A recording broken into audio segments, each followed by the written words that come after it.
고린도후서 1장 1절 말씀서 4절 말씀까지 같이 봉독합니다.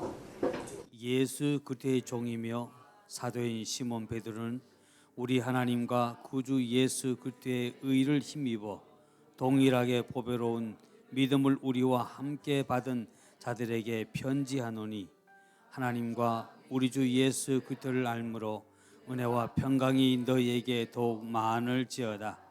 그의 신기한 능력으로 생명과 경건에 속한 모든 것을 우리에게 주셨으니, 이는 자기의 영광과 덕으로서 우리를 부르신 그를 알미라. 이로써 그 보배롭고 지극히 큰 약속을 우리에게 주사 그 약속으로 말미암아 저희가 정욕 가운데 세상에서 썩어질 것을 피하여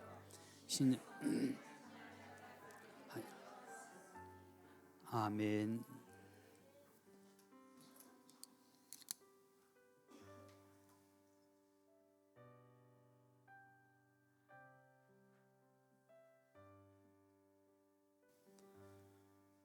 우리가 하나님을 바로 안다는 것은 얼마만큼 중요한지 모릅니다. 우리가 옛말에 이런 말이 있습니다. 시작이 반이다. 우리가 우리 안에서 예수 그리스도를 알고 신앙생활을 시작하는 그 시작이 천국은 반은 간 겁니다. 많은 이들이 그 천국 가는 그 길이 험하고 어렵다라고 하지만 이미 여러분은 반 이상을 훌쩍하고 넘어온 겁니다. 그러나 제가 이미 우리가 믿을 때 구원받았다라고 성경은 우리에게 말씀하고 있는데요, 그 말씀과 제가 지금 여러분 반이라는 그 말은 구원은 지금 이루어져 가고 있는 겁니다. 지금 내가 예수 믿으니 구원받아, 맞습니다. 근데 그 믿음을 끝까지 주께서 우리를 부르시는 그 순간까지 끝까지 잘 지켜나갈 때 구원은 받는 겁니다. 천국에 들어가는 겁니다.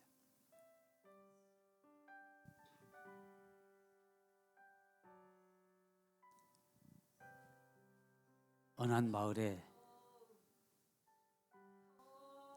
날 때부터 가난하게 태어난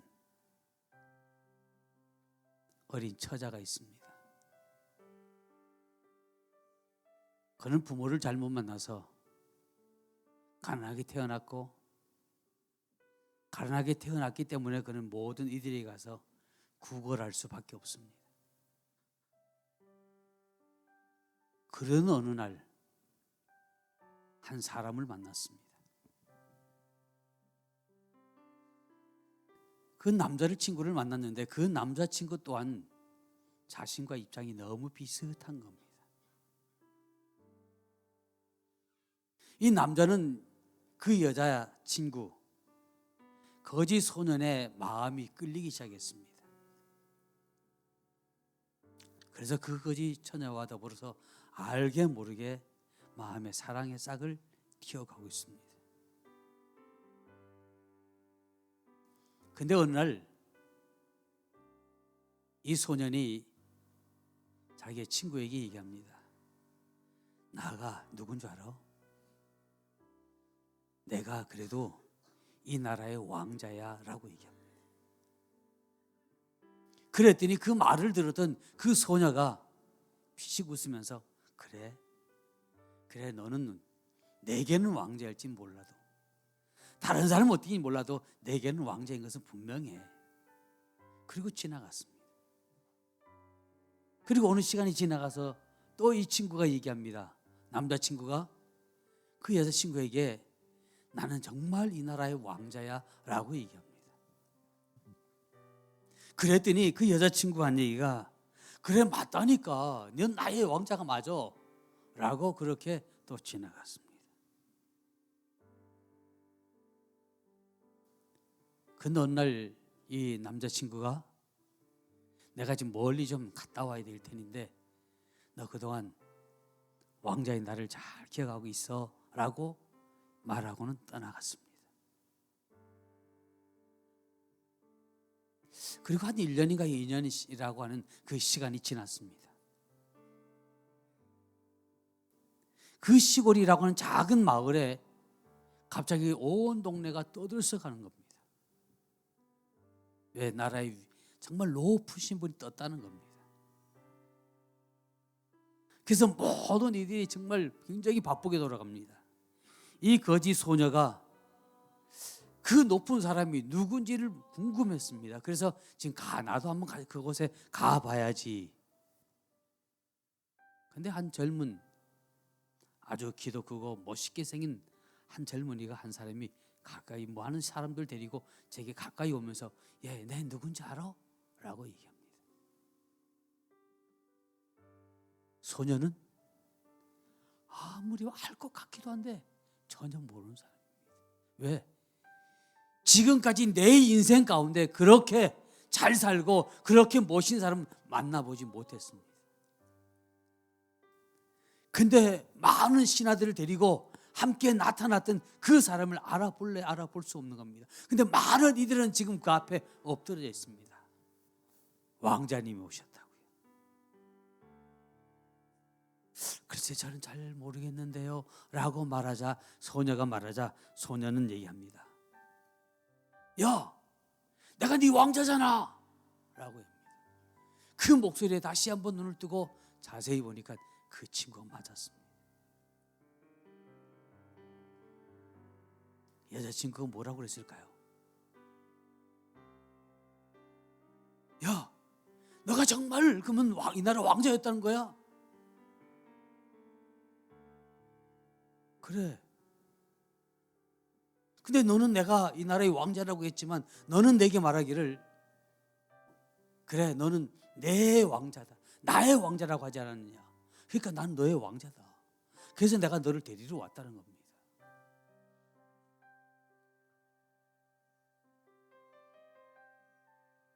이 땅의 모든 사람들은 자기 나름대로 멋있게 살아간다고 합니다. 근데 실질적인 삶은 거지 소년의 삶을 살아가고 있습니다. 근데 우리 인간의 육체의 옷을 입고 오신 그 예수는 우리와 동일한 모습으로 오셔서 내가 왕자야, 내가 구원자야, 나 알지? 우리는 또 고백합니다. 주님, 당신은 나의 주십니다. 그 주님이 여러분들에게 오셔서 정말 당신의 그 본래의 모습을 가지고 오셔서 여러분에게 손을 내어 밀면서 내가 너를 데리러 왔다라고 할 때 과연 우리는 변함없이 그 주님을 따를 수 있는지, 아니면 내가 너의 왕자라고 했음에도 불구하고, 당신 나의 왕자라고 했음에도 불구하고 그 왕자가 떠나가 있는 그동안 나는 내 마음대로, 내 멋대로, 아니면 내 하고 싶은 대로 세상에 취해 살았다면 과연 그 소녀는 손을 내어미는 그 왕자의 손을 잡을 수 있었겠는가라는 겁니다. 주님은 지금도 변함없이 우리에게 손을 밀고 계시면서 내가 너 왕자야, 내가 너 신랑 될 사람이야,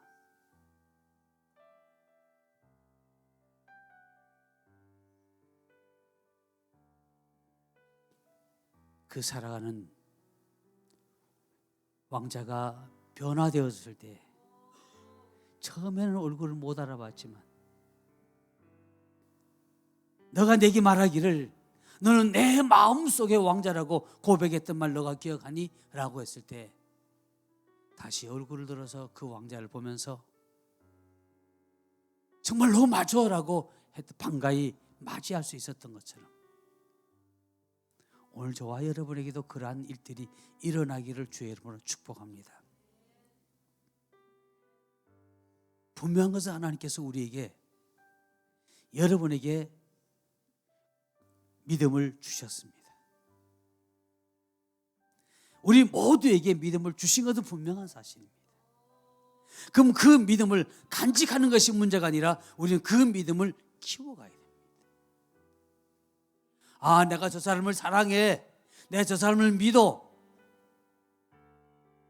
얼마만큼 믿습니까? 얼마만큼 사랑합니까?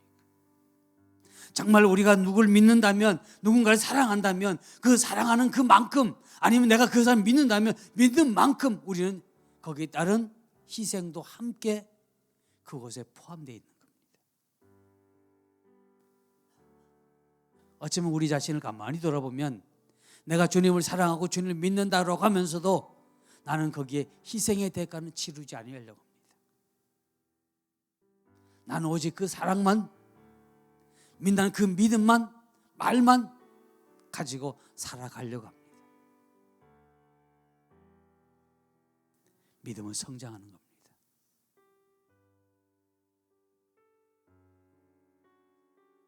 우리 임준사 애가 이름이 시온입니다. 근데 일주일밖에 안 지났는데도 애가 달라졌어요.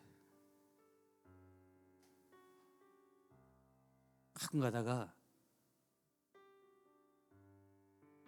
사모가 전화 와요. 전화 와서는 안 그러면 카톡에는 애 지금 키가 지금 1m예요. 뭐 50cm예요. 뭐 하고 이제 항상 그 얘기를 해요. 근데 일주일하고 비교해보면 벌써 5cm나 10cm는 벌써 달라진 거예요. 왜 달라질까요? 왜 클까요? 살아있기 때문에 그런 겁니다. 우리 믿음도 살아있어야 됩니다. 내게 믿음이 있다라고 말했지만 그러나 주님께서 우리에게 말하면 내 믿음을 보여달라. 그럼 우리의 믿음을 어떻게 보여줄까요? 우리의 믿음이 성장해야지. 우리의 믿음이 성장하면 자연히 보여드리지 않아도 주님은 제 믿음이 있다. 그러나 우리는 믿음이 있다고 하면서도 우리의 믿음이 성장이 너무 더뎌서 크고 있는지 안 크고 있는지도 모르고 있다면 우리는 다시 한번 우리 스스로가 믿음을 점검하시기를 주님을 축복합니다. 오늘 본문의 말씀에 베드로는 자신을 가리켜서 예수 그리스도의 종이다라고 말합니다. 그럼 여러분은 주님의 누구입니까? 여러분 주님의 아들입니까? 아니면 주님의 종입니까? 아니면 그냥 주님을 믿는 그냥 사람입니까? 우리는 분명한 무언가가 있어야 된다는 얘기입니다. 근데 베드로가 주님을 만났을 때 그리고 주님을 더 깊이 알면 알수록 베드로가 뭐라고 해요? 나는 당신의 종입니다.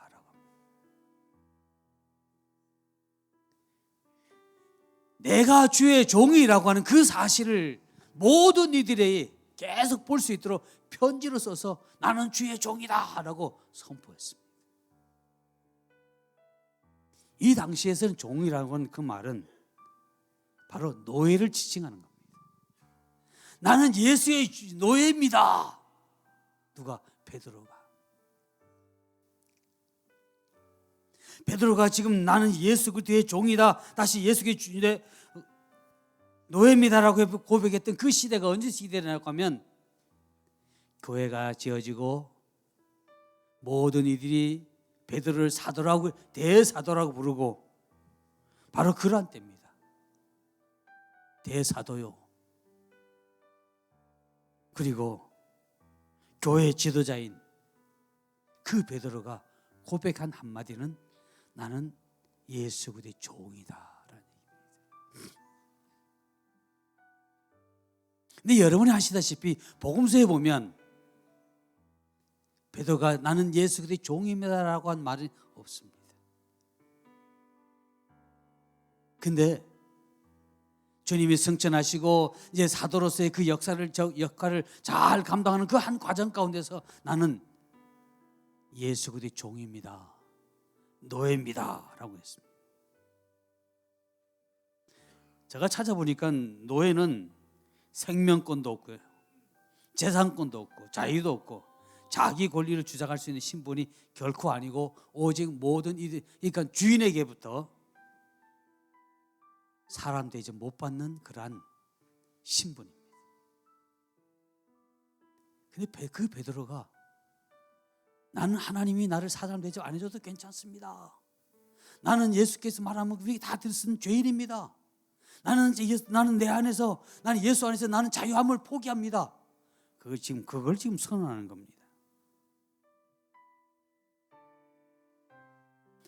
주를 섬기는 자는 스스로 예수 그리스도의 종이라고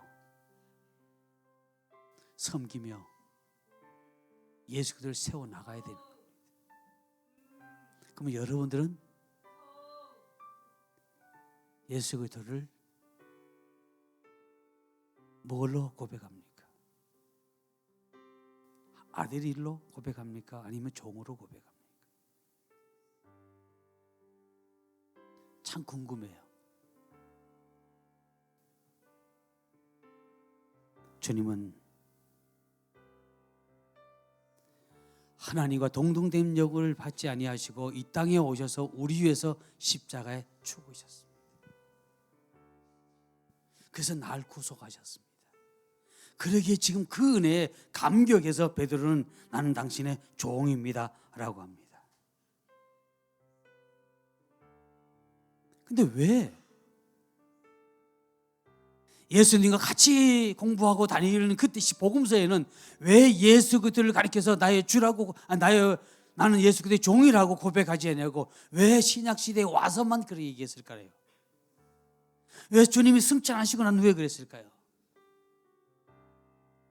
따라합니다. 주님이 계실 때는 몰랐습니다. 주님이 계실 때는 몰랐습니다. 제가 하나님의 아들인 것은 알았습니다. 왜 몰랐을까요? 왜? 무엇을 몰랐어요? 더 쉽게 얘기하면 철이 없었어요. 믿음의 철이 들들었어요. 믿음의 철이 들들으니까 서로 봐요. 한 어머니가 그냥 내 한 아들은 우편에 한 아들은 좌편에 할 때 저들이 한결같이 그냥 성질이 버럭 났잖아요. 철이 없으니 그래. 철이 들고 나니면 베드로처럼 종입니다. 주님을 더 깊이 만나면 아들입니다라가 아니라 종입니다. 이 베드로뿐만 아닙니다. 여러분이 잘 아시고 제가 여러분에게 많은 말씀 드렸지만 사도 바울도 마찬가지죠. 제일 처음에 담에서 주님을 만나고 주님의 그 은혜에 너무 감격해서 나 모든 사도보다 가장 작은 사도라고 폼잡았어요. 그 가장 자기 나름대로 그 당시에 사도 바울에게 있어서는 가장 겸손한 모습이 모든 사도보다 가장 작은 자였어요. 근데 주님을 알고 주님께 더 가까이 가고 주님의 그 은혜를 더 깊고 받고 그러다 보니까 가장 작은 사도가 아니라 그런 결국은 뭐라고 했어요? 나는 죄수의 죄인들 가운데 괴수다라고 하셨습니다. 나는 더 이상 예수 그리스도에 대해서 더 이상 아무 말 할 자격이 없는 사람입니다. 죄인이 무슨 말을 할 자격이 있겠습니까? 바로 사도 바울은 그 자신을 그렇게 고백하는 겁니다. 근데 여러분 이걸 아십니까? 베드로도 그랬고 사도 바울도 그랬던 것처럼 주님의 은혜를 받을수록 우리는 신앙이 깊어가 성숙할수록 우리 더 낮아진다는 것을 말입니다. 근데 더 놀라운 것은 하나님의 은혜를 입으면 입을수록 더 낮아졌던 그들을 하나님은 그래 너는 내 종이야 그리고 자기 당신의 마음대로 부려먹은 것이 아니라 주님께서는 그들을 넌 나의 아들이라고 말하는 겁니다. 우리가 나는 주님의 아들입니다라고 고백하는 것보다도 그분이 나를 아들이라는 게 더 신뢰가 있지 않을까요? 정말 주님께서 나를 향해서 아들이다, 주님께서 나를 향해서 나의 딸이라고 할 수 있을까? 근데 주님께서 진실로 우리가 아닌, 우리가 내가 주님 아들입니다, 딸입니다 라고 고백하는 것이 아닌, 주님께서 나를 아들로 딸로 인정받았던 모든 사람들은 한결같이 보면 당신의 모든 것을 위임해 주셨습니다. 더 쉽게 말씀드리면 우리의 자녀들이 직장에 가서 돈 한 푼도 벌지 않고도 엄마 아빠가 열심히 수고해서 번 것을 자연스럽게 손을 내밀고 내거인 양 손을 내밀고 받아서 쓰는 것과 똑같이 주님께서 저와 여러분을 아들과 딸로 인정하는 그 순간부터 당신의 그 모든 것은 우리가 사용해 쓸 수 있는 겁니다. 아멘. 저는 부탁하고 싶은 것은 우리가 하나님의 은혜를 입고 입으면 입을수록 낮아짐으로 말미암아 우리는 종이다라고 낮아져야 되겠고, 주님은 우리를 향해서 너는 내 아들이요 너는 내 딸이라고 할 수 있는 자리에까지 이르시기를 주의 이름으로 축복합니다. 종입니다. 당신이 말씀하면 당신의 말씀대로 내가 딸 수밖에 없습니다. 내 권리는 포기되어졌습니다. 난 아무것도 할 수 없습니다. 당신의 말씀에만 내가 움직여지겠습니다. 그런 베드로의 고백, 그런 바울의 고백이 있을 때 우리 속에 정말 이제부터 내가 주님을 진실로 믿고 있구나, 그 고백이 있을 때부터 우리 이제 믿음이 이제 성장하기 시작하는 겁니다. 하나님 우리를 보실 때 우리의 마음을 보십니다. 우리의 외모를 보신 하나님이 아니라 우리의 마음을 보십니다. 우리의 마음에 정말 신앙의 고백이 있느냐, 우리의 삶의 행동 가운데 신앙의 고백이 있느냐는 겁니다. 그것을 보신 그 하나님이 보시고 확신할 때 우리에게 이제야 넌 나의 아들이요 나의 딸이라고 인정하십니다.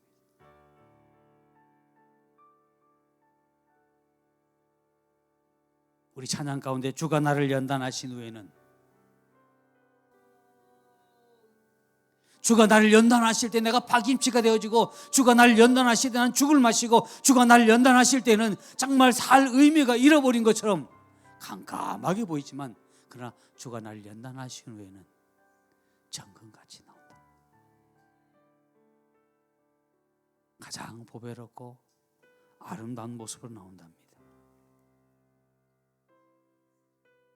오늘 함께 읽었던 1절 말씀에 동일하게 보배로운 믿음을 우리와 같이 받은 자, 그게 뭘까요? 두 번째 드리고 싶은 것은, 하나님은 따라합니다. 은혜를 입은 자에게 특권을 주셨습니다. 은혜 입은 자에게 하나님이 특권을 주십니다. 요새 뉴스 들어보면 뭐 진박을 찾니, 뭐 친박이니 진박이니 뭐 그러고 있는데, 바로 지금 그걸 얘기하는 겁니다. 하나님의 은혜를 입은 자, 예수 그리스도의 은혜를 입은 자, 하나님께 특권이 있다는 얘기입니다.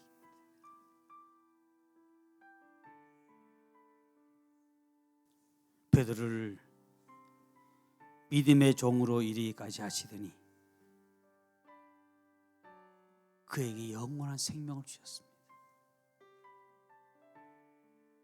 우리를 믿음으로 부르신 그 하나님께서는 우리에게 영원한 생명을 주신다라고 말씀입니다. 그리고 그 베드로에게 믿음의 영원한 기업을 상속해 주셨습니다.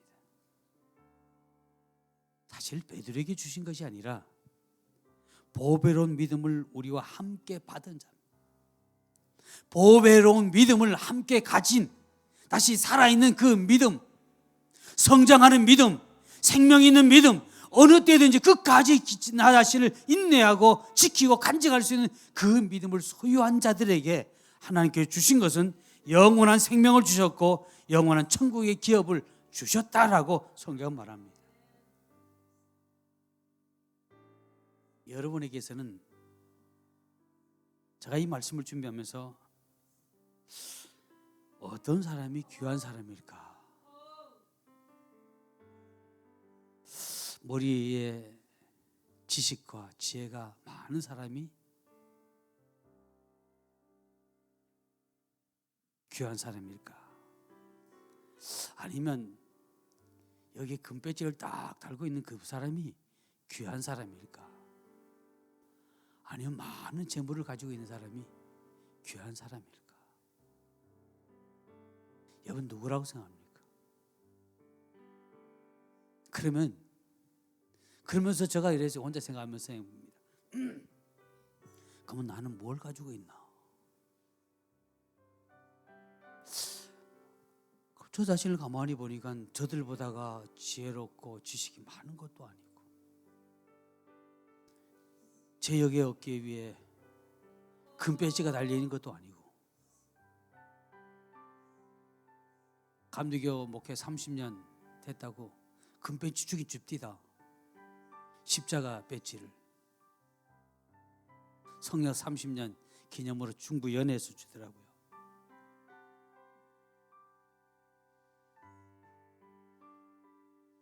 그렇다고 해서 내가 돈이 많은 것도 아니고 아무도 없어요. 그러나 여러분 뭐가 있습니까? 베드로는 말하길 보배로운 믿음을 얘기한 겁니다. 지혜도 없고 지식도 떨어지고 남이 가진 그 권력의 금배지도 없고 돈도 없지만 그러나 보배로운 믿음은 가지고 있습니다. 여러분에게는 보배로운 그 믿음이 있다는 얘기입니다. 근데 이 보배로운 믿음은 언제 주어집니까? 내가 예수 그리스도가 나 위해 십자가에 죽으심을 내가 믿나이다 하는 순간 주어지는 겁니다.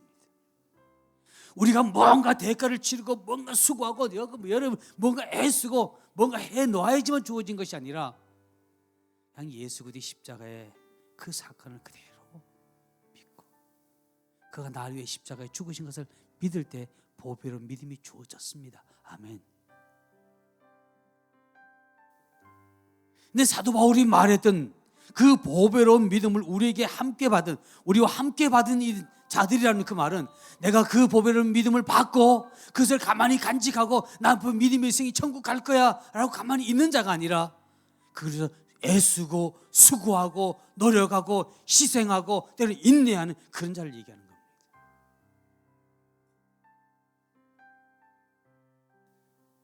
지난 1월달 주임제 교회에서 집회하고 난 후에 그 강사님을 통해서 우리가 받았던 예언이 있습니다. 여러분 그 받았던 많은 예언들 가운데 정말 그 강사님이 당신이 이런 기도를 처음 해본다라고 했던 그 말 기억하십니까? 어떤 말이죠? 황금의 손이래.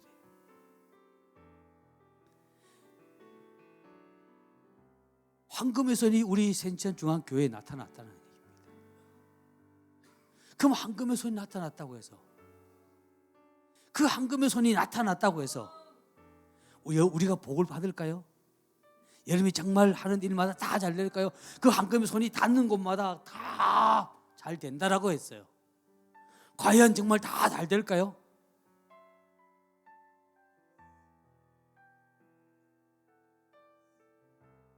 황금의 손이 닿는, 황금의 손이 그 손이 되는 곳마다라는 그 말은 거기에 희생이 들어있습니다.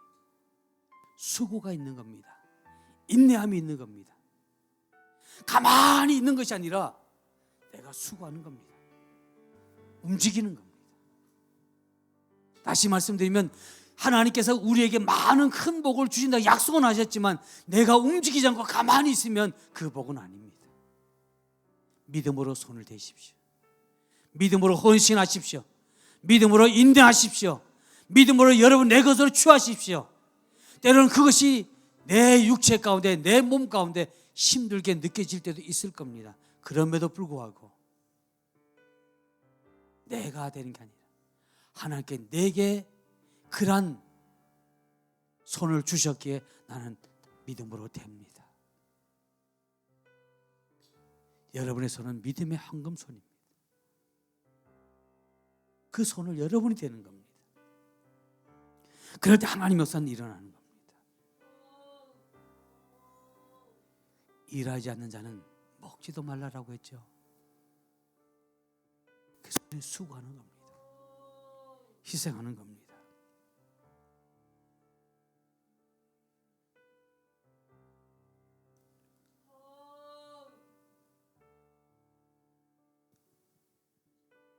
저희 아버님이 예수 믿고 돌아가셨는데요. 믿기 오래전이에요.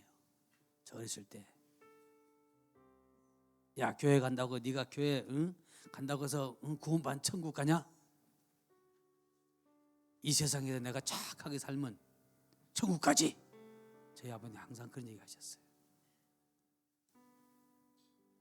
근데요, 제가 이런 예를 드릴게요.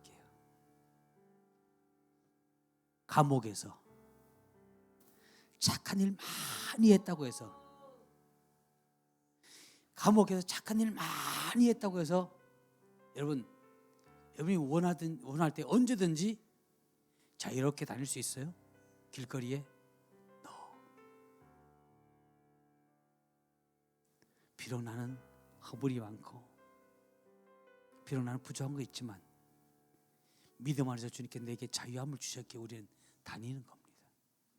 그와 똑같은 거예요.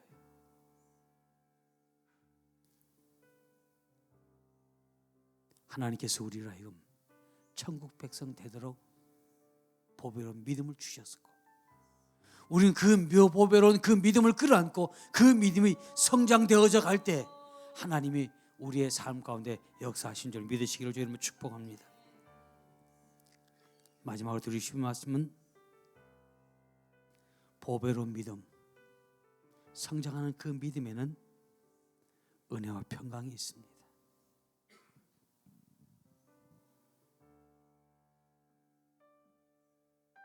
어떤 분이 무슨 얘기를 하다가 그런 얘기를 했습니다. 정말 천국이 있을까? 그래서 천국이 있다고 해서 내가 신앙생활을 하긴 하는데, 내가 정말 이렇게 해서 신앙생활해서 천국 갈 수 있을까라고 하는 그 불안감입니다. 연세가 드신 분입니다.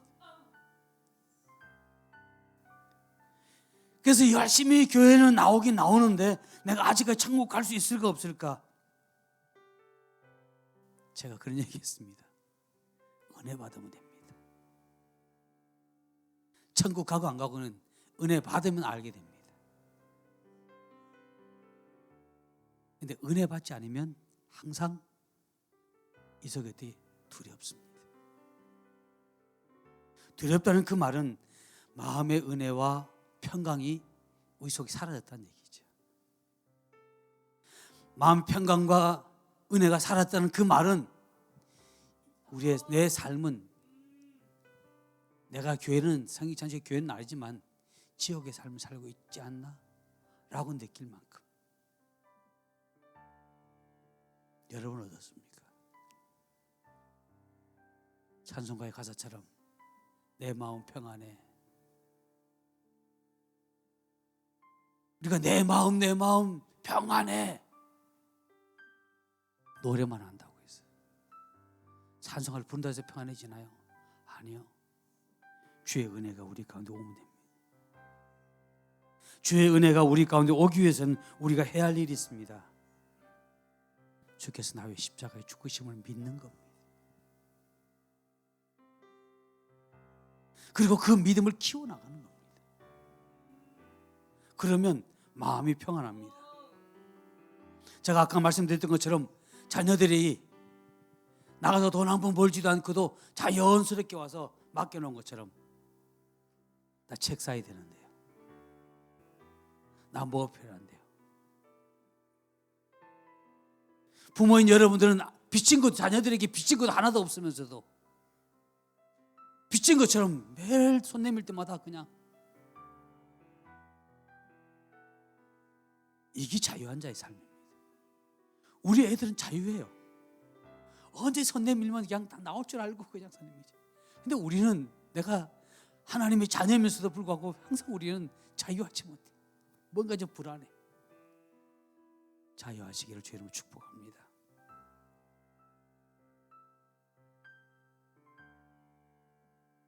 부모는 자녀에게 빚진 것 없이 끊임없이 주면서도 때로는 자녀들이 사춘기에 접어들같이 마음대로 막 그럴 때 그걸로 해서 저는 혼내지도 못하고 그걸로 해서 마음을 그냥 막 이제 소갈이 하죠. 두들겨 패요 아주. 아니 맡겨놓은 것 없이 그때 맡겨놓은 것처럼 항상 막 손을 내밀고 그럴 때마다 내가 빚진 것도 없음에도 불구하고 그냥 항상 줬는데도 불구하고 큰 소리 치면 혼내켜야 돼. 근데 때로는 부모가 자녀를 혼을 내키죠. 그러면서도 어떻게 해요? 혼내키면서 맞고 막 애들이 자녀들이 뭐 힘들어하고 뭐 안 좋으면 애들이 힘들어할 때 여러분 기분이 좋아요? 저 고소하다 이거. 그래요? 어느 부모들이 그런 부모 없어요. 하긴 요새 뉴스 들어보니까 특별한 부모가 있긴 있더라고요. 목사라는 양반이 지 딸을 그냥 죽었음에도 불구하고 부활시킨다고 뭐 1년이 이제 뭐 몇 개월인지 그냥 집에 두지 않나. 그건 믿음 있는 자가 아닙니다. 부모의 자식 관계는 그게 아니에요. 부모의 자식 관계는 그럴 수가 없어요. 하나님과 우리의 관계는 그럴 수가 없어요. 때로는 우리가 잘못하고 때로는 우리가 허물이 많고 때로는 우리가 문제가 많지만 그럼에도 불구하고 우리는 하나님 앞에 손을 내밀고 하나님 우리에게 빚지지 않았음에도 불구하고 빚진 것처럼 항상 우리에게 허락해 주시는. 왜? 우리가 성장하기를 원하기 때문에 성장하기를 기다리시는 분입니다. 하나님의 은혜와 평강이 여러분과 함께 하시기를 저는 축복합니다. 결론의 말씀을 드리려고 합니다. 선택은 내가 하는 겁니다. 하나님이 구원의 믿음은 우리에게 주셨지만 선택은 내가 하는 겁니다. 내가 갈 건지 말 건지, 내 믿음을 성장시킬 건지 아니면 내 믿음이 성장시키지 아니할 건지 내가 하는 겁니다. 그러나 어떤 이들은 이렇게 얘기합니다. 목사님, 내가 예수 믿었으니까 내 믿음을 성장시켜 주셔야지요. 제가 어떻게 여러분 믿음을 성장시켜 줍니까? 제가 여러분의 믿음을 성장시켜 줄 수 있다면 전 여러분들을 사도들처럼 만들었을 것 같아요.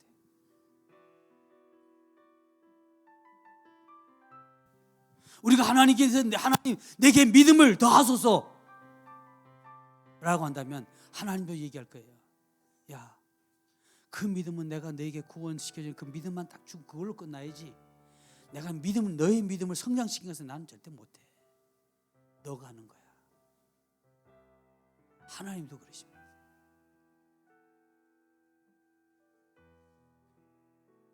보배로운 믿음 여러분 가지고 계십니까? 그 믿음을 성장시키는 것은 내가 할 일입니다. 우리 개인이 할 일입니다. 하나님께서 제게 설교하라고 설교할 수 있는 은혜를 주셨습니다. 근데 제가 설교하기 싫어서 안 합니다. 그렇다면 어떻게 될까요? 할 수 없는 거죠, 뭐, 그죠? 할 수 있도록 내게 은혜를 주셨음에도 불구하고 내가 하지 않는 것은 내게 문제지 하나님께 문제가 아니란 얘기입니다. 그러나 많은 이들이 신앙이 내려가면 내가 문제다라고 하지 않고 누구 때문이다라고 합니다. 그래서 다음 주일 나는 그 설교를 하고 싶어요.